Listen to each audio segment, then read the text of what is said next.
ready? Got open man, DJ Moore, end zone, touchdown! Touchdown Bears! I am Jeff Joniak. Blitz is on, down he goes! Oscar! What was it like playing for Coach Ditka? I don't want to answer any questions like that. Pressure coming, he's in big trouble, down he goes! Montez Sweat!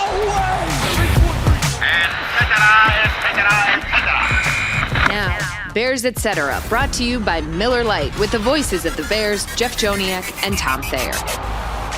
Welcome in, everybody, on episode 69 of the Bears Etc. podcast. Jeff Joniak with Super Bowl winning Bears guard Tom Thayer, and we have a special guest this week from the NFL offices, Mike North, the NFL VP of Broadcast Planning and Scheduling, a longtime NFL broadcasting director, and a guy I got to know quite a bit on those. Remember those old trips to New York City for the radio stations that had the rights? I was probably one of the rare play-by-play guys that would drop in because I was also a director of sports. But I enjoyed it, and it was very unbelievable for me, Mike and Tom, to walk into the NFL offices in Park Avenue. It was a wow moment every single time, and he was always gracious and always full of info, as he will today, to talk about the schedule. Mike, how you feeling?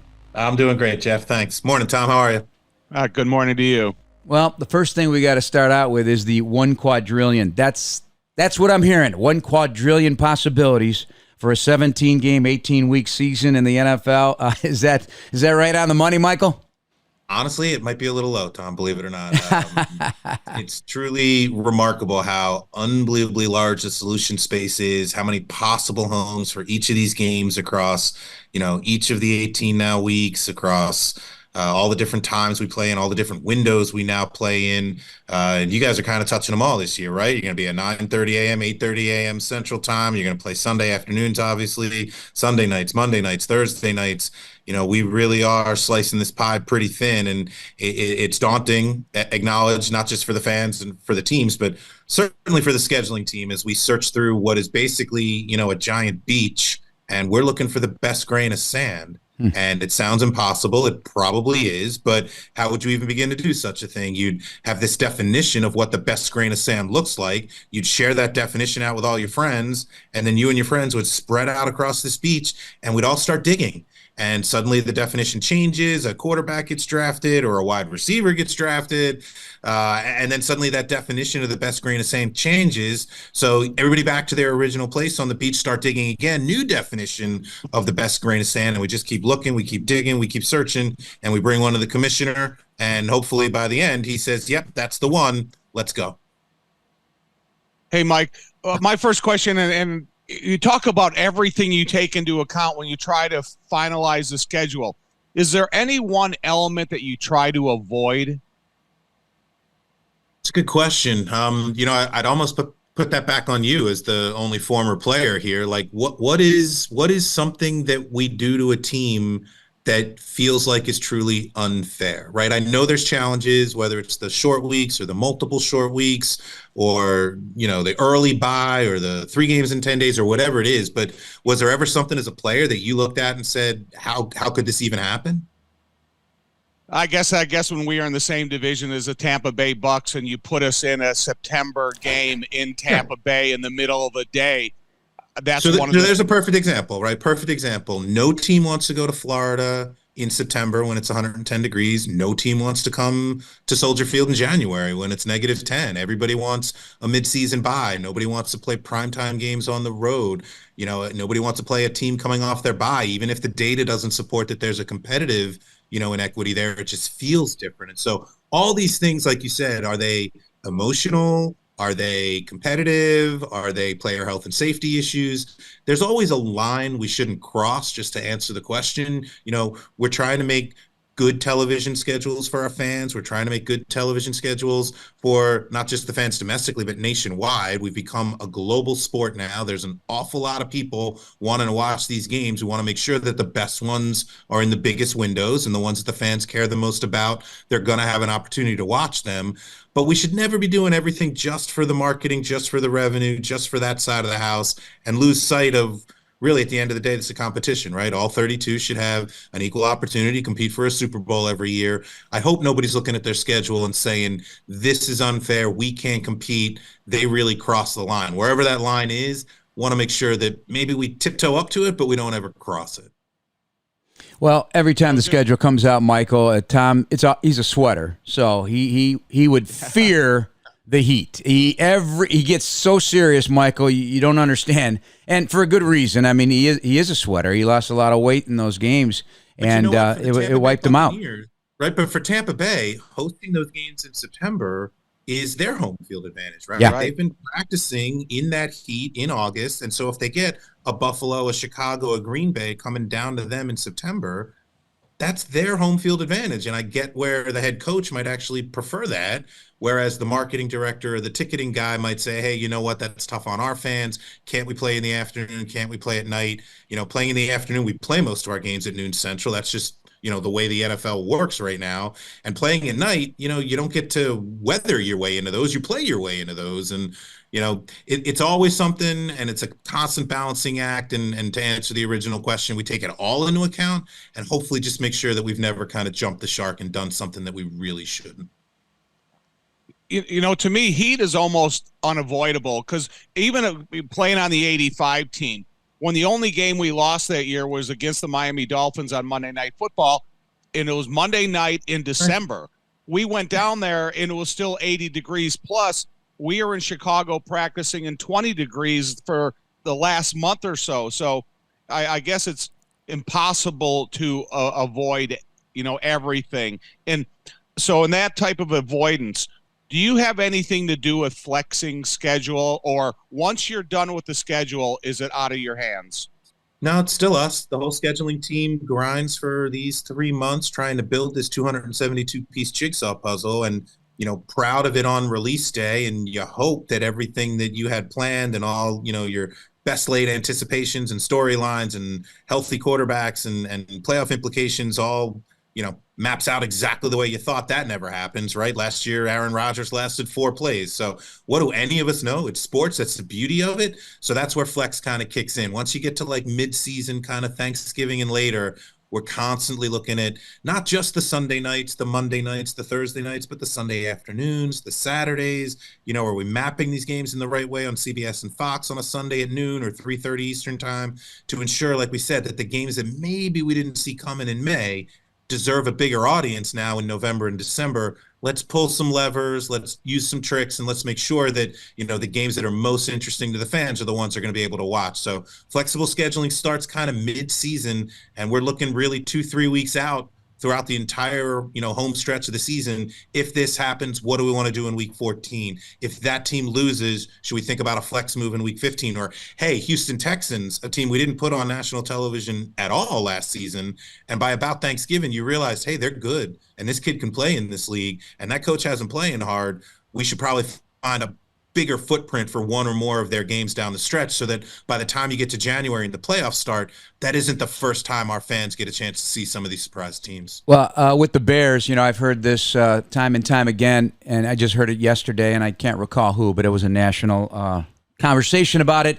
The NFL is a lot better when the Chicago Bears are on national television at some point during the season. It's a huge television market, obviously, and the franchise history is what it is. Significant given the charter membership.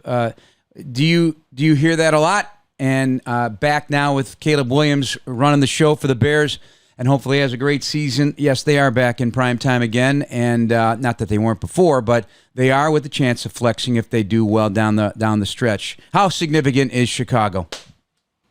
It's significant. No two ways around it. To your point, it's obviously one of the biggest brands we have in this league. So much history, fans everywhere. Obviously, not just in the Upper Midwest, but throughout the Southwest and Florida.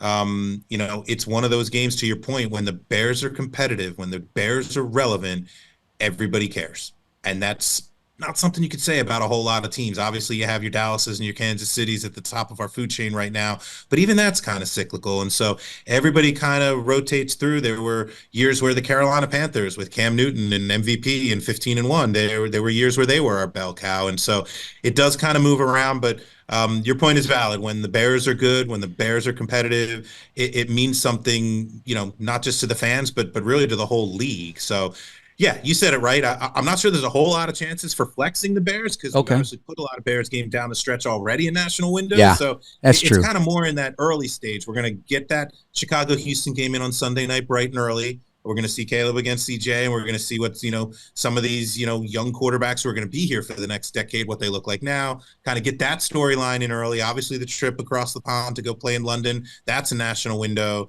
You get a minute or two to kind of catch your breaths and establish your, cadence of your season. And then hopefully, you guys are in it, you're playoff relevant down the stretch. And then really from like Thanksgiving on, it almost feels like you guys are in national windows kind of every week of the way. Okay, that sounds good. That sounds good.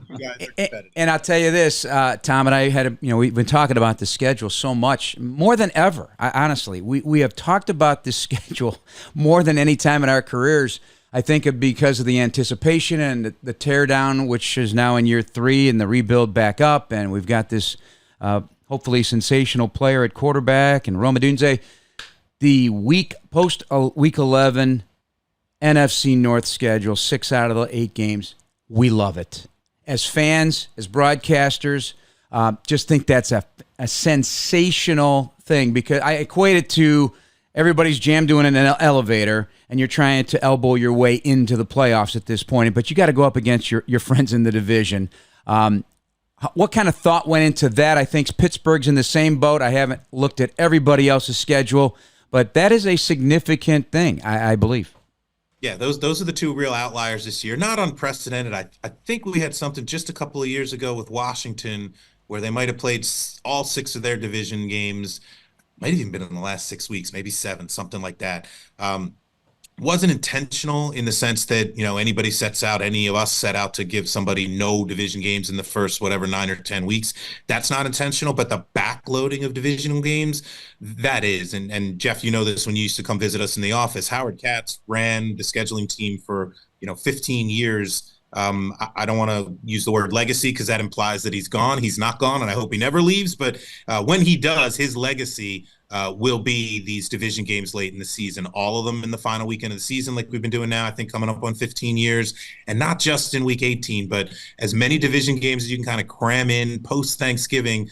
Kind of to your point, they feel different, they hit different, they mean more, and mathematically they help us. They keep teams from clinching playoff spots if you still have all those division games left to play. So did we set out to have this many division games down the stretch like that? Maybe not, but weren't disappointed to see it. And it's good to hear people like you say, hey, this is fantastic from a fan standpoint, almost a bit like a college basketball schedule, right? Where you do the out-of-conference stuff first, and then when they really matter, we're ready, we're sharp, and we're in our routine, and hopefully we're healthy. Hopefully the rookies have adjusted to life in the NFL. It's definitely going to be something that we're all going to be watching down the stretch, and not just for the Bears, but hopefully for everybody. Those 2, 3, 4 division games in the last kind of 5, 6 weeks of the season, that's, like you said, that's where you elbow your way into the playoffs. Mike, I may be in an anomaly. I love Thursday games. I like playing in them. I like getting ready for them. I like playing on Thanksgiving. I did it a bunch against Detroit and at Dallas and such. But I'm kind of wondering, so Christmas Day games on a Wednesday, did that confuse the process of trying to find a legitimate time frame for teams to play, or was it just, hey, there's going to be 4 teams that are going to have to do this regardless, and we're going to have to ask them to prepare on a shorter time frame? Sitting here a year ago, that question, if you'd asked me, and many probably did, and I probably answered it this way, I did not think we were going to play on a Wednesday. That just isn't something we've done historically. But right. You can see what the Christmas holiday has become now for NFL fans. This is 2 years in a row. We played triple headers. I think we played maybe 5 of the last 6 or 6 of the last 7 on Christmas when it falls on an NFL day. And the fans are watching, 23, 28, 29 million people watched Kansas City Vegas last year on that Christmas early game. So that shows you that the fans are there. It shows you that that's what that holiday can be for NFL fans. And so kind of early in the process, we realized, all right, we're probably playing on Wednesday this year. Now we got to figure it out. What does it mean? Well, if you're going to play Wednesday, to your point, Tom, you got to play the previous, Saturday to Wednesday, kind of like Sunday to Thursday, really no Correct. different. So if you can have that, the real challenge for us, honestly, was finding 4 teams that all played each other, could do a little round robin, 1 home, 1 away for each of the 4, and 4 teams that we could all count on, hopefully, to lock down, national television windows, 2 Saturdays and 2 Wednesdays in week 16 and 17, right? It's May. These games aren't going to be played for 7 months. To find 4 teams that all play each other, one home, one away, that we can count on down the stretch. So you start thinking about division games. And we definitely looked at the NFC North. You got to figure, everybody in that division is going to be there. Everybody was playoff relevant down the stretch. We absolutely took a look at that whole division, challenged obviously by the fact that Detroit is hosting on Thanksgiving, so there's already a short week in that division, and knowing that a Bears-Lions game, like you said, Tom, just sounds like Thanksgiving. We love doing these division games around the holidays, whether it's Bears-Lions, Giants-Cowboys, Raiders-Chiefs, those are our Thanksgiving games. It feels like football. It sounds like holiday football. So yes, the Wednesday was a challenge, no question. Those teams are going to have to do a Sunday, Saturday, Wednesday sequence, which is unprecedented in this league. But there's a handful of teams, including you guys, I think, right? Monday, Sunday, Thursday, it happens. And so, we'll be watching it. We'll be careful about it. I don't think it's something we're going to be reckless and haphazard about moving forward, but this is the new normal. More windows, more national television, more impact on the teams that we think are going to be playoff relevant down the stretch. When you look at the quarterback position specifically, so you got Kirk Cousins, Aaron Rodgers coming off an Achilles injuries, and back in the 80s when I was playing, that was uncertainty in terms of what their status is going to be.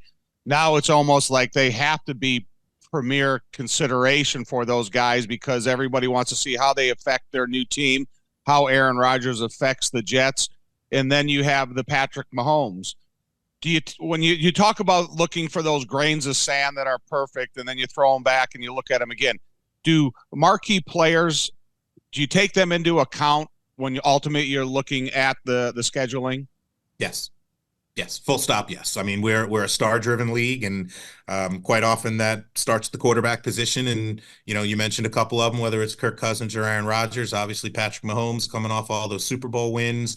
You start thinking about some of those other guys coming back from injury, whether it's Joe Burrow or Justin Herbert. Like, those are the stories that our fans are going to want to see early in the season. So you take some of that veteran quarterback storylines with either coming back from injury or new faces in new places. You layer in some of the young quarterbacks, whether they're going to be starting, we assume, in Chicago, in New England, in Washington, maybe in Denver. Like, those are the storylines the fans are interested in early in the season as well. So you think about that first part of the season, it's storylines about, like we said, people returning from injury, revenge games, playing against your old teams, new coaches like Harbaugh out in LA. That's what the first half of the season is for.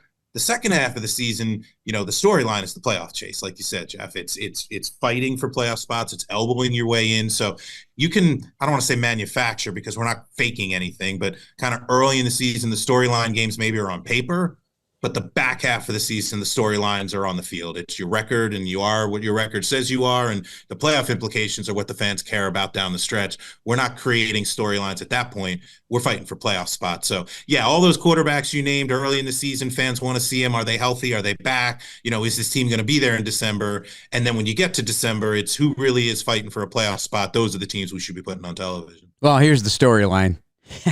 Green Bay Sunday, Minnesota Sunday, at Detroit Thanksgiving, at San Francisco Sunday 3:25, at Minnesota Monday night, back home against Detroit, Seattle Thursday night, Amazon Prime, at Green Bay Saturday or Sunday. I mean, if the Bears are going to be a playoff team, they're going to have to do some damage in that area right there. It's going to be a really interesting end of the season for everybody. Let's talk about rest disadvantage, because that's also a topic. And I read some there. Warren Sharp. I don't know if you're familiar with his work. I know Warren. Yeah, he does a lot of research, and his thoughts are his thoughts. But he's talking about the 49ers, in his opinion, an insane 8 games with a rest disadvantage, nearly 50% of their schedule. So here's how I look at it. Yeah, okay, if those are the facts, those are the facts. Every team's got to deal with rest disadvantage in the NFL. But you're also a victim of your own success, right? That's the real story. You're the San Francisco 49ers. You're Brock Purdy, the magic carpet ride the last 2 years, and a team that's going to be a competitor for the Super Bowl.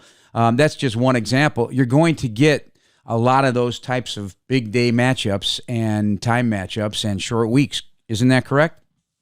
It is. And look, the numbers don't lie, right? They are what they are. And maybe you're playing a team who played the previous Thursday, so that's a 3-day positive rest benefit for them. Or you played the previous Monday, that's a -1 for you. There's obviously 32 buys in this league, so you're going to catch a team coming off their bye mathematically. Somebody's going to catch you coming off of your bye. I'm not sure that totaling up all those numbers is the right way to think about, rest, quote, disadvantage.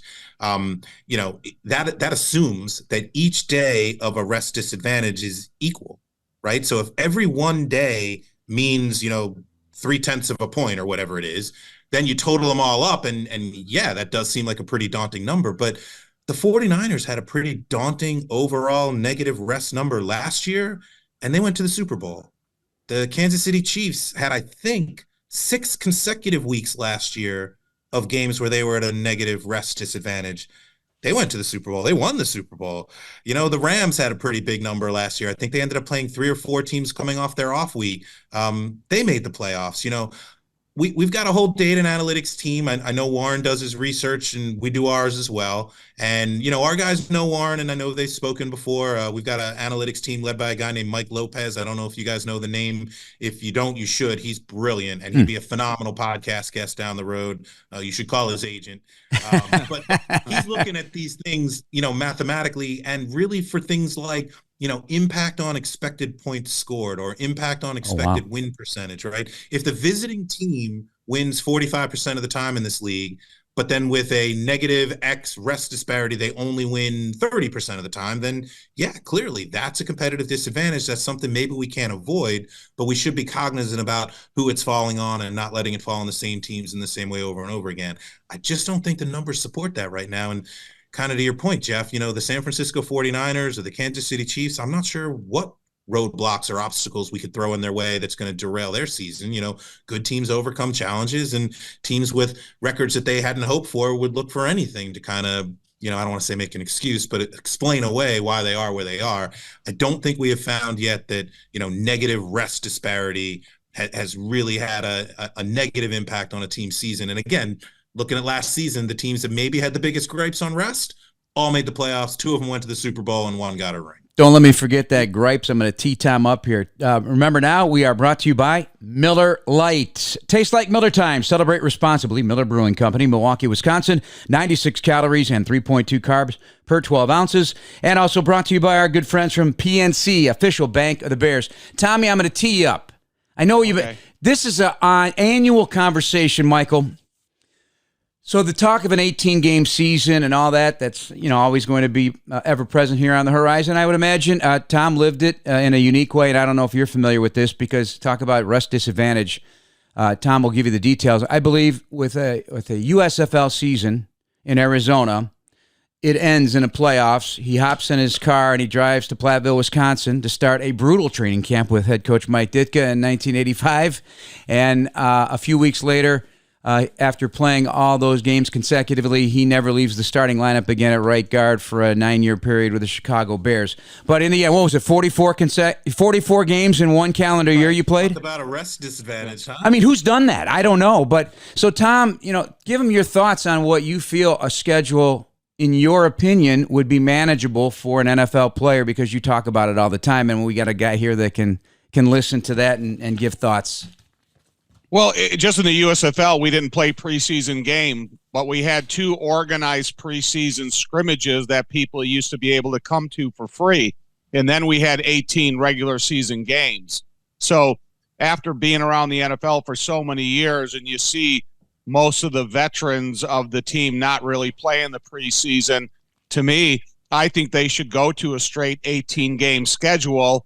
And then with the training camps and the combined practices and stuff, have your exposure to realistic football in a controlled environment, and then get ready to play. So Mike, I've always been an advocate for the 18-game schedule, and, drop the preseason and make these preseason inter scrimmages, whatever, if you want to bring teams into your facility and stuff, make those more fan friendly, and then just kick off the season. I'm not sure how you'd feel about that. Yeah, look, we were 40 years of 16 regular and 4 preseason, right? We've only been what, 3 years at 17-3. Like, I'm not sure we're going to 18-2 tomorrow. I think it's going to take a little bit of time. I'm still fascinated when we talk to some of the older, excuse me. We used to play 6 preseason games, right? The 20 games used to be 6 pre and 14 regular. That's incredible to me. So look, when the commissioner, gets on a microphone at the draft and tells everybody he's not happy with the quality of the product for the preseason, like, that definitely gets people moving, as you can imagine. And kind of to your point, Tom, if the starters aren't going to play and we're not going to see any of these quarterbacks that we're talking about or any of these young kids, what is the preseason for? Maybe you can get the football readiness accomplished with some of these inter squad scrimmages or scrimmaging with other teams. I know sometimes you want to hit somebody wearing a different color jersey. I do think they will figure out a way to get football ready, even if we do go to 2 preseason, but I don't think it's imminent. I think it's going to take a minute. Like, we've just been 17-3 for a few years now. I think it's going to take a minute for us all to kind of settle into that routine. And 18-2 may feel imminent, but I don't know that it's here tomorrow. But if it is, we'll figure it out. And kind of to your point, we'll figure out, practices and we'll schedule the preseason games accordingly so that maybe everybody plays on the weekend and you practice together with your opponent for a few days leading up to it. And then you get that kind of off week between preseason and regular season, get everybody rested, get everybody healthy, and then it counts. You go to 18 games over 19 weeks. I've heard a lot of people talking about a second bye week. And just, we were talking about this a little earlier. You think about how thinly we're slicing the pie right now with all the games coming off of Sunday afternoons, right? When we were growing up, everybody played Sunday afternoons. It was maybe one game Sunday night and maybe, like you said, Tom, a couple of games on Thanksgiving. Now there's Thursdays every week. There's Fridays. There's Sunday mornings when we play overseas. There's Wednesdays apparently now. Like, we're playing so many different days, those windows, that inventory. It's coming from somewhere, and it's coming from Sunday afternoon. So for CBS and Fox now, you have some weeks where it feels a little thin on a Sunday afternoon. There might only be 4 or 5 games on each of CBS and Fox, and that's while trying to layer in 32 buys. If we do go to 2 buys per team, that's 64 buys we got to find a home for somewhere in this playing schedule. And I worry a little bit about what those Sunday afternoons might look like with a few more teams not playing every week. I'm not sure only playing 3 or 4 games every Sunday afternoon on CBS and Fox is the right thing, for our partners and for our fans either. So a lot of work still to be done. Obviously, when the commissioner says jump, we jump. But I'm not sure 18-2 is going to be here tomorrow. So one more question for you. So when you look at the Pittsburgh Steelers, I've read a lot of alumni complaints about the difficulty of their schedule. But Russell Wilson, the car wreck or the resurgence, how does that factor in, especially when you have a guy like Justin Fields that's in your rear view mirror is going to be right behind you?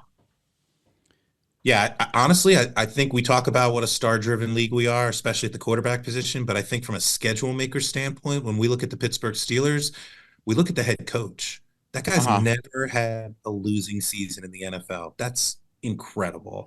And so he's going to have them ready. They're going to be competitive. They're going to be playing meaningful games down the stretch. And when you talk about a division kind of like the NFC North, you got to think about the AFC North. All 4 of those teams likely to be playoff relevant and kind of all in the elevator, elbowing each other, looking for a spot.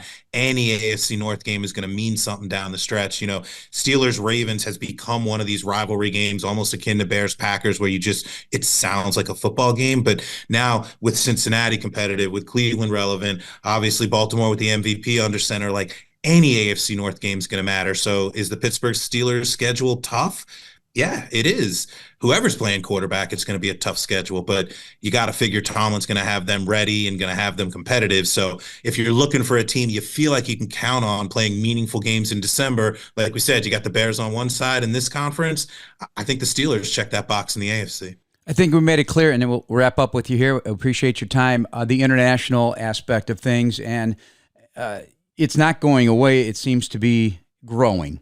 And do you see a future where there'll be a franchise in Europe? That's a tough one. I think one franchise in Europe would be a real challenge, right? Because all right, then how about a division? Field advantage, right? How about a division? That would be amazing, wouldn't that? Wouldn't that be incredible? A team in London. Tom doesn't like it, but I think it's pretty cool. Like that, right? the schedule makers' heads would explode. But, it's not that different really than, the NFC West, right? You got 4 teams that are way out there and they're kind of isolated. And anytime they get on an airplane, even for a division game, it's kind of a long trip. So is it possible? Sure. Never say never. I do think you're going to start to see, like we said, more NFL games being played internationally. And if we're doing it right, it's building those fan bases in some of those markets, making sure that, the fans of those teams that are in those foreign countries are getting a chance to see the teams that they're fans of here in the States. So, when the Bears go to the UK this year, there's going to be a lot of Bears jerseys in the stands. It's just one of those brands, like we said, that resonates not just domestically, but internationally.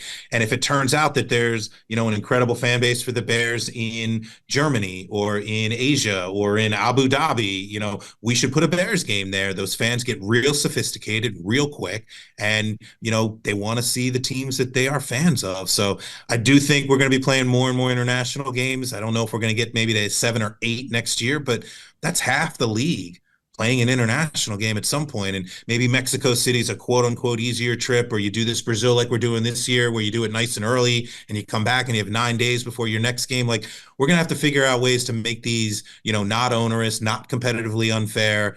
But even you guys are going to find it with London now. Like, they've become almost routine, right? Teams are going over later in the week. They're staying on their body clock. They're staying in their routine. They're playing in the afternoon in the UK, which is morning time here in the States. You guys are going to be back in your facility Sunday night, almost as if you went and played, a Sunday night game at San Francisco or Seattle. So it's almost becoming routine. Some teams are opting not to take the bye the week after. The Bears did. Obviously, with those 2 late season Thursdays, you get a couple of mini buys. And so we're constantly thinking about, spreading out the bye week from the mini buy or the mini buys and making sure that there's rest periods throughout the season for a team that's, going to be playing hopefully a lot of meaningful football in December. All right. I know Tom wants to say something, but no. Okay. All right. I'm just arguing. I played in the first game when we played preseason there. I played in London. I played in Germany. I played in Sweden. I broadcast in Ireland. So I've been a part of them. And, I don't mind playing them, and I don't mind them being part of the regular schedule. But if you ever thought that you were going to have a franchise over there, you think about what Deion Sanders has already said about his kids getting drafted, that I'm going to make a decision where they're going to go. If you're, you grow up in California and all of a sudden now you're being drafted by the London whatever. Yeah. I just don't see families that want to have a difficult time supporting one of their kids going overseas to play football, and they're basically out of touch. And so I don't know. Think about the logistics of it too, right? Like, here we are talking about going to London, and when, the Bears are going to play the Jaguars, and who's going over early and who's coming back to their bye weeks and whatever. Like, if a team plays over there, what are we going to do? We're going to send teams over there, week after week? So they just stay in the UK for a 3-4 week stretch and have everybody come to them. And then they come to the States and they play 3 or 4 road games all right in a row. They probably need a U.S. base of operations, if for nothing else, training camp, right, Tom? With players coming in and out, and, the bottom end of the roster being, still massaged throughout July and August. Like, they probably need a U.S. base of operations.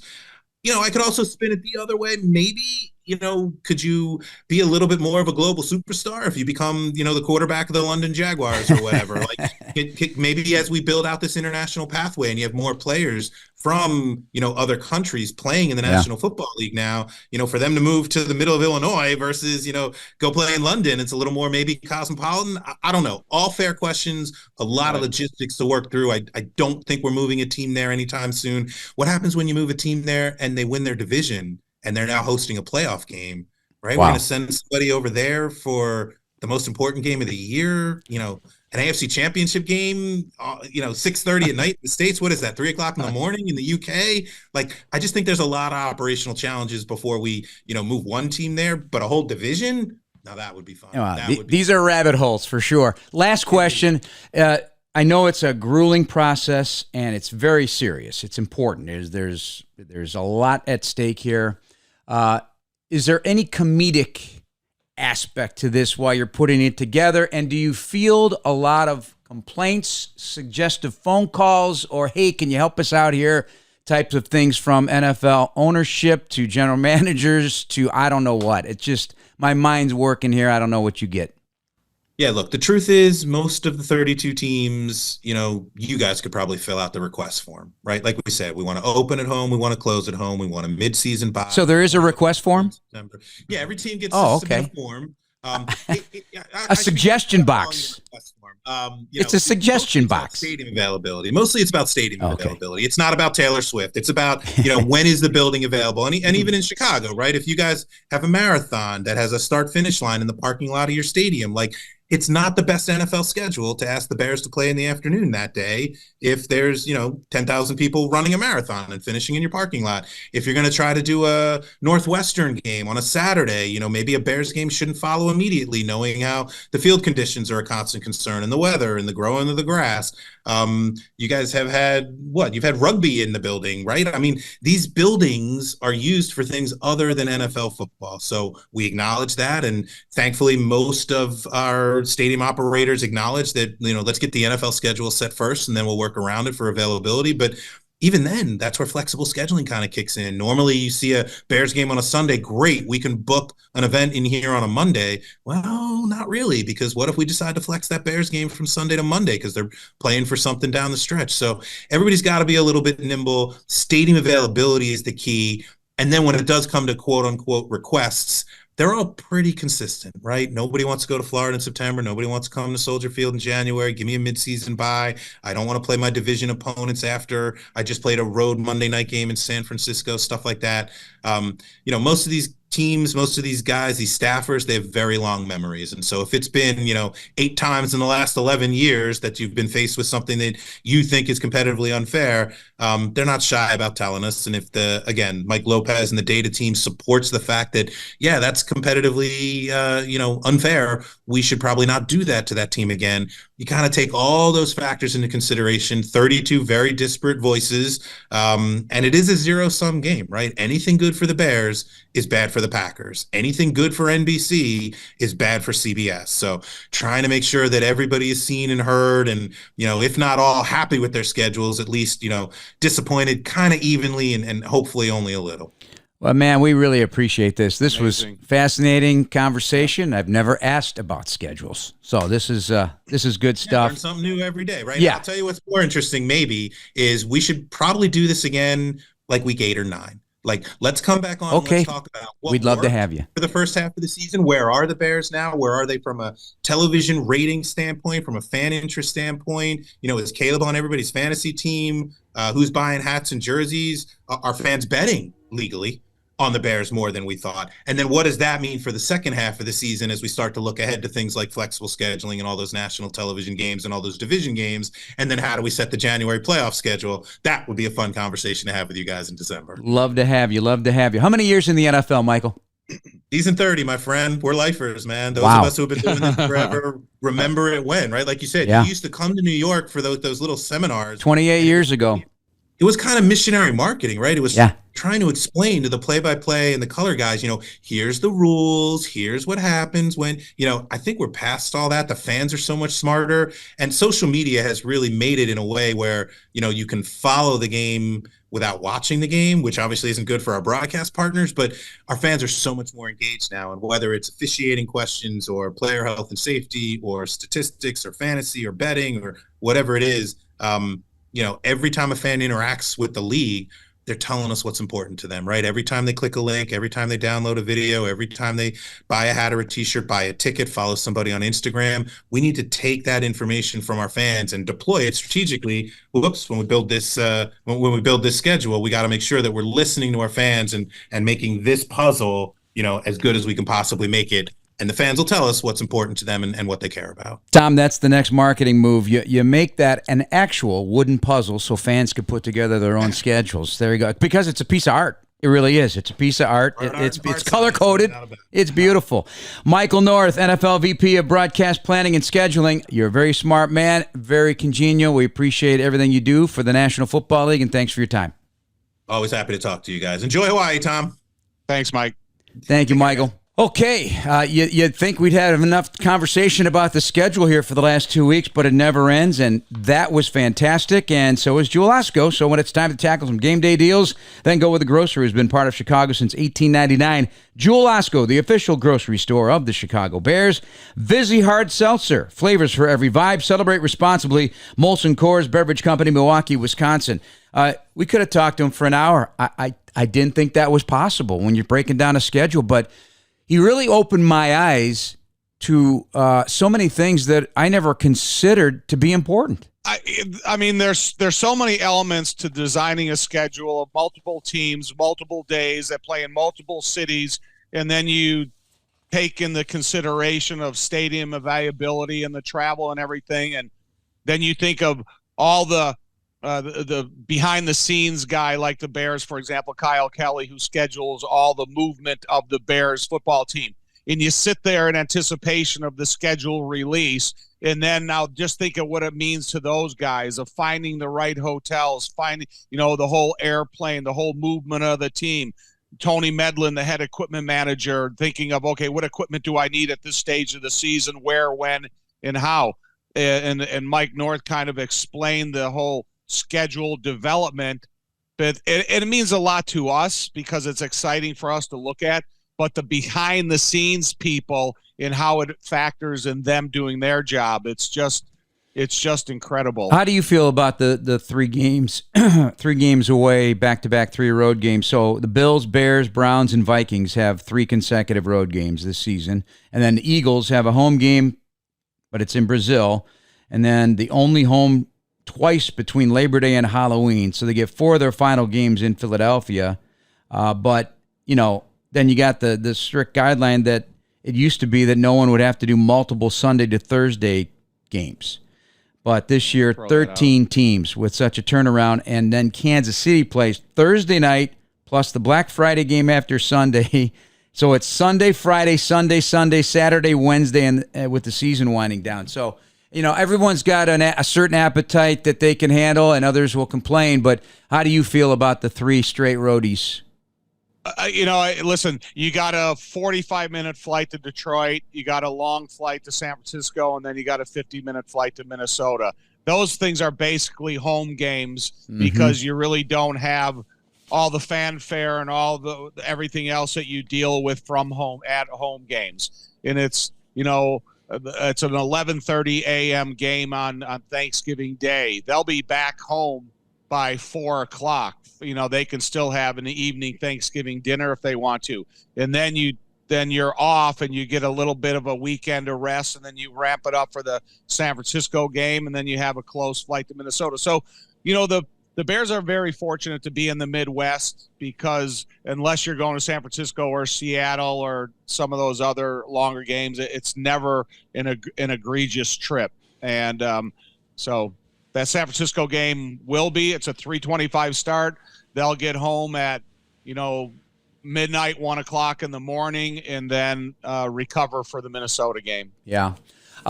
OTAs started. We discussed it Monday night on Bears Weekly with Jason McKee and Jim Miller. And obviously, the media gets to view 3 of them over of the 10. I believe there's 10. So that won't be until later this week. But this is an annual irritation for me, because what's going to happen is if there's a player or 2 of consequence that are not there on the day the media is there, okay, so-and-so is not at OTA. Now, that doesn't mean they missed the entire OTA. They're not going to be privy to that information, but I feel it's an injustice for the player that's being fingered for that, and maybe they are missing it all, but maybe they're not, but nobody is owed that information.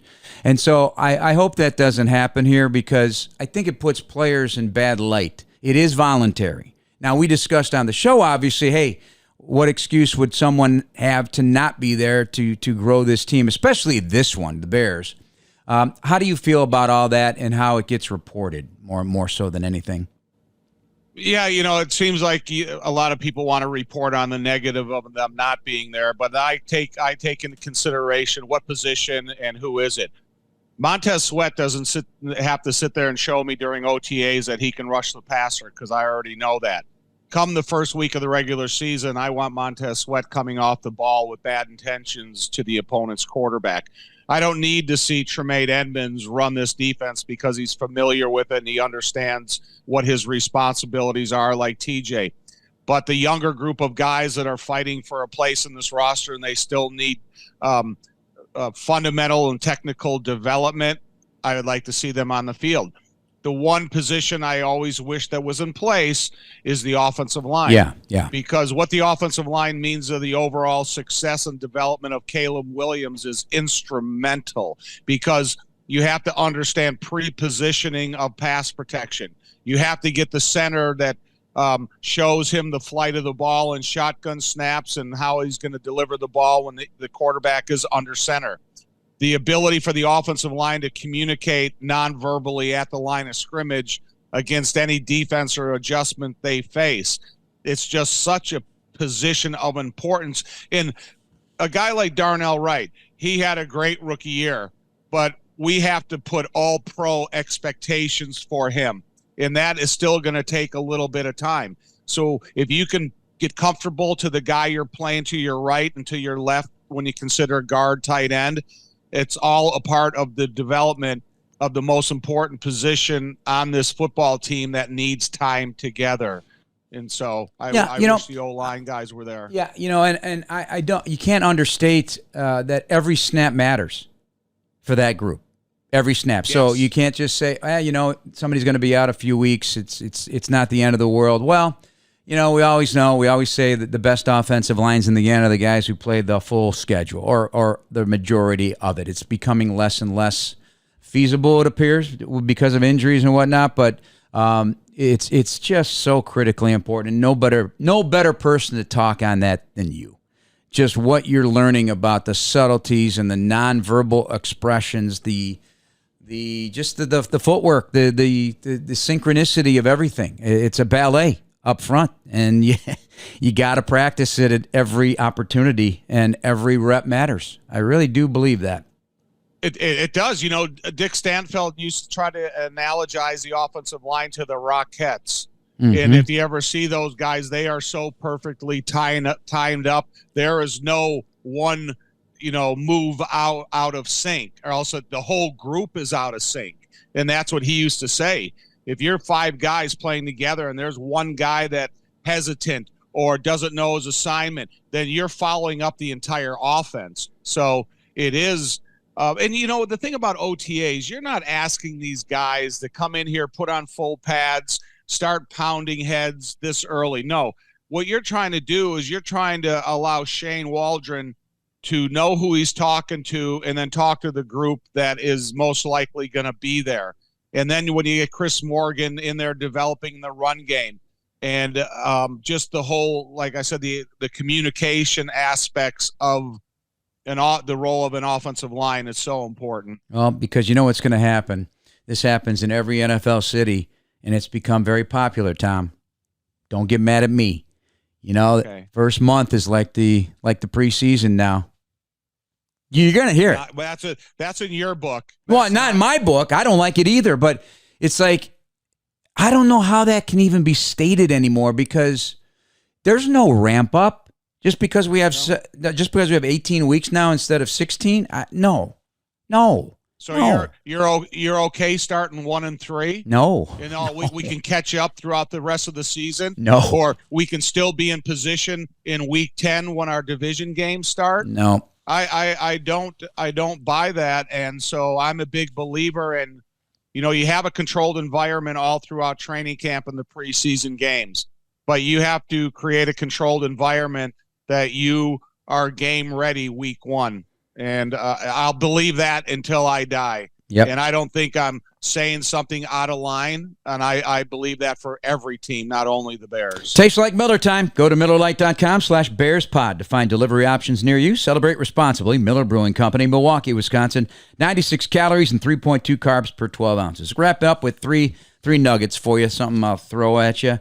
I saw it's Josh Allen's birthday, number 28, Buffalo Bills quarterback.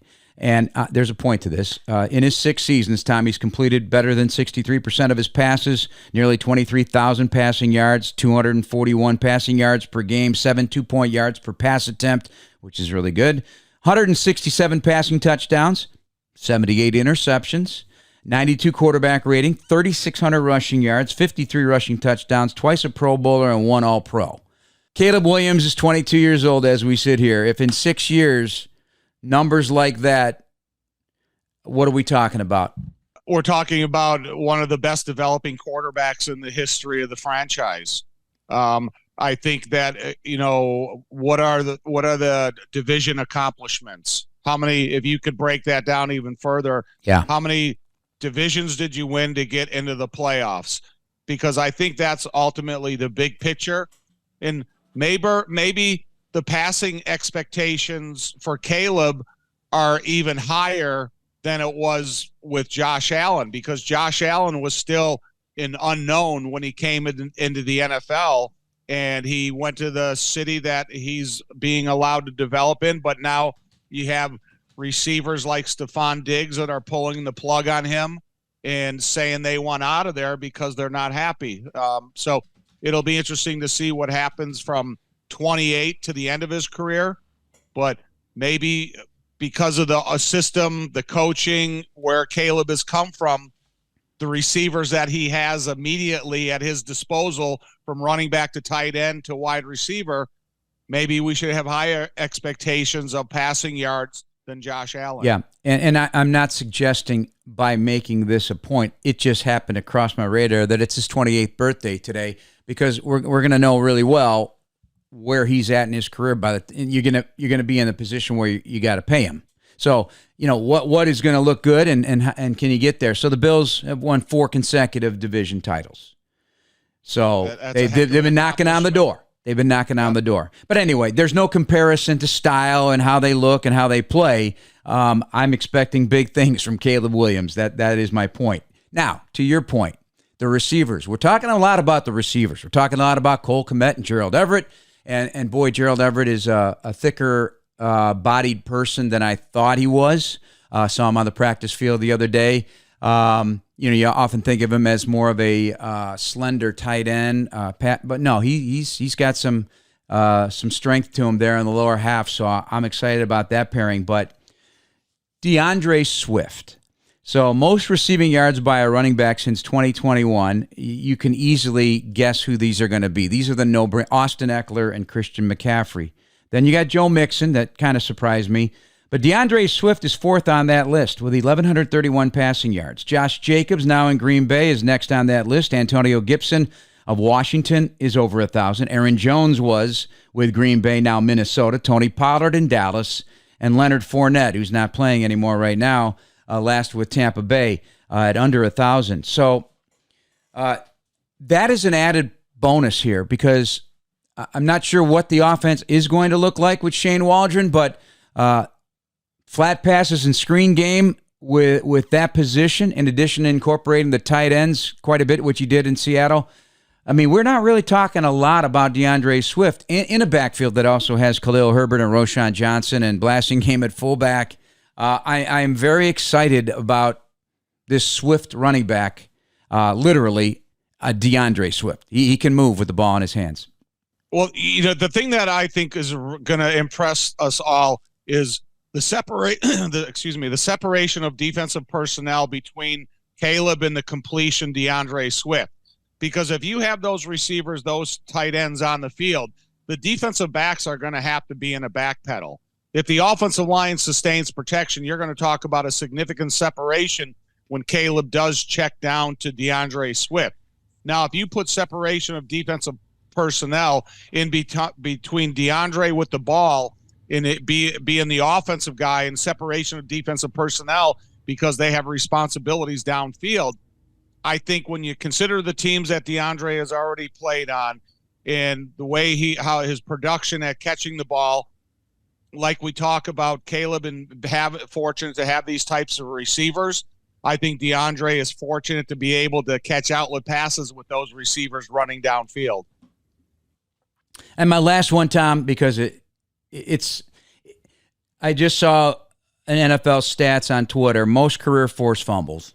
And so you look who's in that category of the top guys, and it just sticks out like a sore thumb. And it's more evidence to me that Charles Tillman deserves a lot more recognition for a Hall of Fame down the road. So Robert Mathis with 54. Julius Peppers at 52. John Abraham, 47. Dwight Freeney, 47. Jason Taylor, 46. Chris Dolman, 44. Charles Tillman, 44. Bruce Smith, 43. Derek Thomas, 41. Ricky Jackson, 40.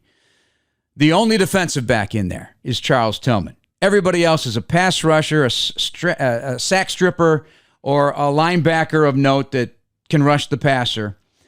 Charles Tillman's doing it in a whole different kind of way on the back end of a defense. That I didn't really know that until I saw it in print. I knew his impact, obviously, with the forced fumbles and the peanut punch, but the company that's around him. How does that resonate with you? Well, the thing about it, so if we are talking about the era of Doug Plank or Ronnie Lott or some of the dominant safeties that they dislodged the football because of the impact of the collision, Charles Tillman, a lot of the fumbles he created was anticipation of the movement of the offensive ball carrier, tight end, wide receiver, running back out of the backfield. And he was beyond thinking the game. He was thinking the athlete and what their next move is going to be. And then he was able to put himself in a position that he could successfully knock the ball out of their grip. And that's the thing about Charles. When you think about the complement of Robert Mathis and Dwight Freeney, they were such explosive outside pass rushers. They were complementing each other, and that's why they're both on that list. When you put Charles Tillman on an island that a lot of teams threw away from him a majority of the time, he had to make up ground. He had to support a secondary receiver, and he had to be able to have this innate anticipation that, frankly, not a lot of other guys have had throughout their career, and that's why Charles stands alone at the position he played. Tommy was not a rock'em sock'em robot. He was physical, but he used his length, and he had this gift that he crafted long before he got to the National Football League, that he goes around at camps and talks about and teaches, and is an influence in the rookie class meeting that Matt Eberflus has. He explains his career to those young men and what they're capable of. And if it was so easy, every player would be doing it, but they're not. Well, they're not. You know, the thing about it is, if you had a film of Troy Polamalu or Bob Sanders from Indianapolis, or I mentioned Ronnie Lott or Doug Plank going through the eras, what you're doing is you're showing a video of guys that have incredible guts and willingness to throw their body around like almost you can't do anymore. That's not the case. This is a teaching element of his game that other people can use. Yeah. But you got to study your tape. You got to know your opponent. You got to know what routes they run during the certain down and distance, what hash mark they're on, and if you're vulnerable. And if you can pre-anticipate that play that the offense is going to run, you can do these remarkable things that Charles has been able to do. And Tom, lastly on this point, though, we'll wrap up the show. You know, it's not as if I recall him having a lot of missed tackles. Because of it. You know how sometimes guys go for the ball and it doesn't get out. Ball carrier runs 50 yards for a touch. That was not happening. And it was preservation of body. In addition to that, he didn't absorb an inordinate. He wasn't throwing himself around like a missile. Now, you know, you look at the Bears' current corners. I mean, Tyreek Stevenson, as you said, tough guy. He's going to throw his body around. Kyler Gordon throws his body around. I believe, you know, Jaquan Brisker at the safety position throws his body around. It's a different way of doing business. We're brought to you by PNC, official bank of the Bears. Tom, that was a heck of a show. I learned a lot today. I've been around the NFL for almost 40 years, and I learned as much today as probably any singular meeting that I've ever been in my time in the NFL, from Mike North and the difficulty in making the schedule. And we appreciate Mr. North, the NFL's Vice President of Broadcast Planning and Scheduling. Special thanks to him and for Tom Thayer. I'm Jeff Joniak. Thanks for listening, everybody. Well, please subscribe now to the Chicago Bears official app, Apple, Spotify, YouTube, or wherever you get your podcasts. Bear down, everybody.